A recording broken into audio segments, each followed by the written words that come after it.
ساری ملاقات کی تفصیلات منظر عام پر لانا چاہیے اور انہیں بتانا چاہیے کہ انہوں نے ٹرمپ سے کیا ڈیل کی ہے۔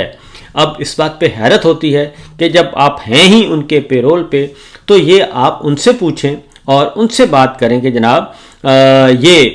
خود کیوں نہیں وہ پوچھ لیتے، آپ کو آگے کیوں کر رہے ہیں۔ ٹک ٹاکر سرکار خود آئیں، ٹک ٹاکر کے والد محترم آئیں، چچا حضور آئیں، وہ پوچھیں ان سے کہ جناب یہ سب کچھ کیا ہو رہا ہے۔ اور پھر اب جمہوریت کی روایات بھی یاد آ رہی ہیں کہ جناب جمہوریت کی روایات جو ہیں وہ پامال ہو رہی ہیں، اور جنرل صاحب کو اکیلے پریزیڈنٹ ٹرمپ کو ملاقات کرنے نہیں جانا چاہیے تھا، اور وہاں پہ سول حکمرانی ہونی چاہیے تھی، اور سول سائڈ سے بھی کچھ لوگوں کو ساتھ ہونا چاہیے تھا۔ یہ وہ خبریں ہیں، دراصل یہ وہ احساسات ہیں جو انہیں بتائے جا رہے ہیں کہ جناب ان آوازوں کو بلند کریں۔ اس کی وجہ یہ ہے کہ وائٹ ہاؤس نے باقاعدہ طور پر جنرل عاصم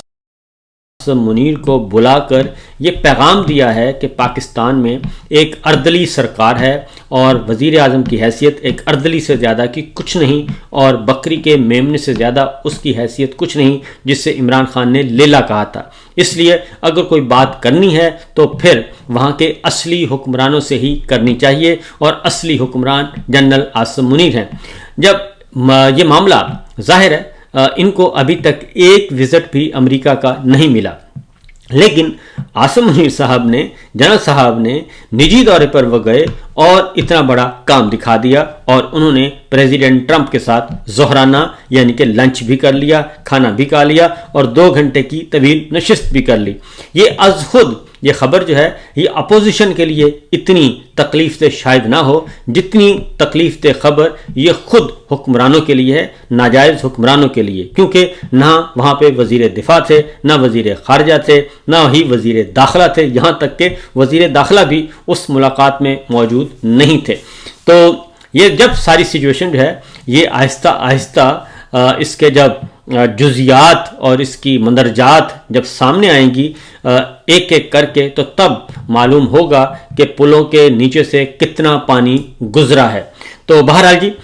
سرکاری دانشور کافی اس معاملے میں پریشان ہیں اور بتیاں گل ہیں جاتی عمرہ کی۔ تو دیکھتے ہیں کہ کب وہ اظہار خیال فرماتے ہیں اور کب یہ برتن کھڑکنا شروع ہوتے ہیں۔ آگے ایک اور خبر ہے، اور وہ خبر ہے کہ ججز کی اپوائنٹمنٹ اور ججز کی سینیئرٹی کو پامال کیا گیا۔ پی سی او ججز کو ملک بھر سے اکٹھا کر کے تبادلے کر کے اسلام آباد ہائی کورٹ کو فتح کرنے کے لیے بھیجا گیا۔ اس کا فیصلہ آ گیا ہے، اور یہ سب کچھ ایک ناجائز پارلیمان نے، الیکشن چور ناجائز پارلیمان نے، ناجائز پارلیمنٹیرینز نے 26ویں غیر آئینی ترمیم کے ذریعے یہ سب کچھ کیا، اور ایک سو کالڈ آئینی بینچ بنایا جس کا پاکستان کے 1973 کے اصلی دستور کے مطابق اس کی کوئی حیثیت نہیں۔ وہ آزاد عدلیہ، آزاد میڈیا اور جمہوریت کے بالکل منافی کام کر رہے ہیں۔ تو سچویشن یہ ہے کہ آج سپریم کورٹ کے 5 رکنی نام نہاد آئینی بینچ نے ایک فیصلہ دیا، اور وہ فیصلہ کی اچھی بات یہ ہے کہ وہ 3-2 سے آیا ہے، یعنی 5 رکنی آئینی بینچ اپنے ہی پسند کے، اس میں بھی 2 آنریبل ججز نے اس فیصلے سے اتفاق نہیں کیا، اور اس بات کا اب اگلا جو مرحلہ ہے اس کو چیلنج کیا جائے گا اور اس پہ نظر ثانی کی درخواستیں ہوں گی۔ اس لیے ہنوز دلی دور است ابھی یہ معاملہ ختم نہیں ہوا، یہ چیپٹر کلوز نہیں ہوا، اس پہ نظر ثانی کی درخواستیں بالکل آئیں گی۔ اسی طریقے سے جیسے فوجی عدالتوں میں سولینز کا ٹرائل جائز قرار دے دیا گیا، اس کے خلاف بھی متعدد نظر ثانی کی درخواستیں آ چکی ہیں، اور اس میں وکلا تنظیمیں بھی دائر کر چکی ہیں درخواستیں، اور اس میں جو سب سے مین پیٹیشنر تھے سابق چیف جسٹس جواد خواجہ صاحب، وہ بھی پیٹیشن فائل کر چکے ہیں نظر ثانی کی۔ آج جو فیصلہ آیا ہے سپریم کورٹ کے 5 رکنی آئینی بینچ نے، جو کہ نام نہاد آئینی بینچ، اس میں جو اصل امپورٹنٹ ہے وہ ہے اقلیتی ارکان 2 جسٹس نعیم اختر افغان اور جسٹس شکیل احمد کا اختلافی نوٹ۔ اس میں انہوں نے کہا ہے کہ صدارتی نوٹیفیکیشن کے غیر آئینی قرار دیتے ہوئے درخواستیں منظور کرنے کی سفارش کی جاتی ہے، یعنی انہوں نے یہ تمام ججز کے تبادلوں کو اور اسلام آباد ہائی کورٹ میں قائم مقام چیف جسٹس سرفراز ڈوگر کی تعیناتی کو غیر آئینی غیر قانونی قرار دے دیا ہے اور 2-3 سے یہ فیصلہ آیا ہے، لیکن اختلافی نوٹ جو ہے وہ آگے جا کے جو نظرثانی کی درخواست ہوگی ڈیفینیٹلی وہ ایک اکثریتی فیصلہ بنے گا۔ ججز کے اختلافی نوٹ کے مطابق تبادلہ جوڈیشل کمیشن آف پاکستان کی تقرری کے دائرے میں آتا ہے اور ججز کے تبادلے کا یہ طریقہ کار آئین کی روح کے خلاف ہے اور آئین پاکستان 1973 کے آرٹیکل 200 کی شق 2 شق 1 کے تابع ہے اور دونوں ایک دوسرے سے منسلک ہیں۔ ان دونوں شقوں کی تشریح ہم آہنگی کے اصول کے تحت کی جانی چاہیے، جس کے مطابق دونوں شقوں کو ایک دوسرے کے ساتھ ہم آہنگ کرتے ہوئے پڑھا جائے تاکہ کوئی تضاد یا بے معنی نتیجہ نہ نکلے۔ اختلافی نوٹ میں کہا گیا کہ آرٹیکل 200 کی شق 1 اور شق 2 کو ایک ساتھ پڑھنے سے یہ واضح ہوتا ہے کہ جب صدر مملکت اپنی ثوابدید کے تحت کسی ہائی کورٹ کے جج کو ایک ہائی کورٹ سے دوسری ہائی کورٹ منتقل کرتے ہیں تو دوسرے جج اس مدت کے لیے اس ہائی کورٹ میں خدمات انجام دیتا ہے، جس کے دوران اسے تنخواہ کے علاوہ اضافی مراد اور الاؤنسز ملتے ہیں جو صدر مملکت طے کرتے ہیں۔ اور اختلافی نوٹ میں یہ کہا گیا ہے کہ آرٹیکل 200 کی شق 1 اور شق 2 ججز کی مستقل تبدیلی کی اجازت نہیں دیتی۔ دونوں شقوں سے واضح ہے کہ ججز کی تبدیلی صرف عارضی بنیادوں پر ہو سکتی ہے، نہ کہ مستقل طور پر۔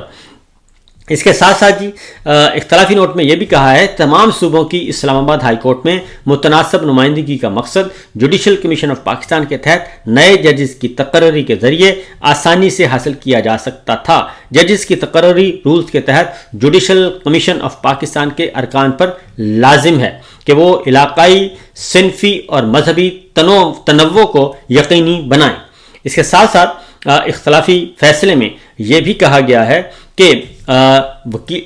اختلافی نوٹ میں دونوں ججز نے وکیل کے اس دعوے کو مسترد کر دیا کہ انٹیلیجنس ایجنسیوں نے ججز کی تقرری یا تبدیلی میں کردار ادا کیا۔ ججز نے قرار دیا کہ آئین کے تحت ایجنسیوں کا ججز کی تقرری یا تبدیلی میں کوئی کردار نہیں ہے، وہ ایگزیکٹو کے ماتحت ہیں اور ایگزیکٹو عدلیہ یا آئینی اداروں پر حاوی نہیں ہو سکتی۔ اختلافی نوٹ میں کہا گیا کہ اگر وکیل کا دعویٰ درست مان لیا بھی جائے تو بھی یہ ایک تشویشناک صورتحال کو ظاہر کرتا ہے، یعنی سرکاری وکیل۔ صدر مملکت کا نوٹیفیکیشن غیر آئینی، غیر قانونی اور باطل ہے۔ تمام آئینی درخواستوں کو منظور کرتے ہوئے نوٹیفیکیشن کو کالعدم قرار دیا جاتا ہے۔ اس کے بعد ججز نے اس پہ اختلافی نوٹ کے ساتھ 2 شعر بھی لکھے اور ایک شعر داغ دہلوی صاحب کا کہ خوب پردہ ہے کہ چلبند سے لگے بیٹھے ہیں، صاف چھپتے بھی نہیں اور سامنے آتے بھی نہیں۔ اور جو دوسرا شعر ہے جناب، اس میں کہا گیا ہے کہ دامن پہ کوئی چھینٹ نہ خنجر پہ کوئی داغ، تم قتل کرو ہو کہ کرامات کرو ہو۔ اور اس شعر کے ساتھ یہ اختلافی نوٹ ختم ہوتا ہے، یعنی 3 میں سے 2 آنریبل ججز نے سپریم کورٹ میں، اسلام آباد ہائی کورٹ میں 5 ججز کی درخواستوں کو منظور کیا اور صدر مملکت کے ججز ٹرانسفر کے اقدامات کو غیر قانونی قرار دیا، لیکن 3 ججز نے جو اکثریتی فیصلہ ہے اس میں انہوں نے اس سارے عمل کو جائز قرار دے دیا۔ اس کے پیچھے کچھ اور بھی معاملات ہیں، وہ پھر آپ کو انشاءاللہ کسی وقت بتائیں گے۔ فی الوقت اسی پہ اکتفا کیجئے اور یہ معاملہ ابھی آگے آئے گا، نظر ثانی کی درخواستیں آئیں گی، لیکن ہم ان 5 آنریبل ججز کو سیلوٹ کرتے ہیں جنہوں نے ہمت کر کے یہ آوازیں اٹھائیں، اور وہی 5 ججز ہیں جنہوں نے خط لکھا اور پھر وہ سپریم کورٹ میں بھی گئے۔ اس میں جسٹس بابر ستار ہیں، جسٹس محسن اختر قیانی صاحب ہیں، جسٹس سمن رفت ہیں، جسٹس جہانگیری ہیں اور جسٹس اعجاز اسحاق صاحب ہیں۔ تو یہ ہے صورتحال اور یہ ہے سچویشن۔ تو بہرحال دیکھتے ہیں جناب کیا ہوتا ہے۔ فسطائیت ورسز الیکشن شور حکومت اور فرد ورسز جمہوریت اور آئین کی بحالی، یہ پروگرام ابھی جاری ہے۔ اجازت دیجیے، اللہ حافظ۔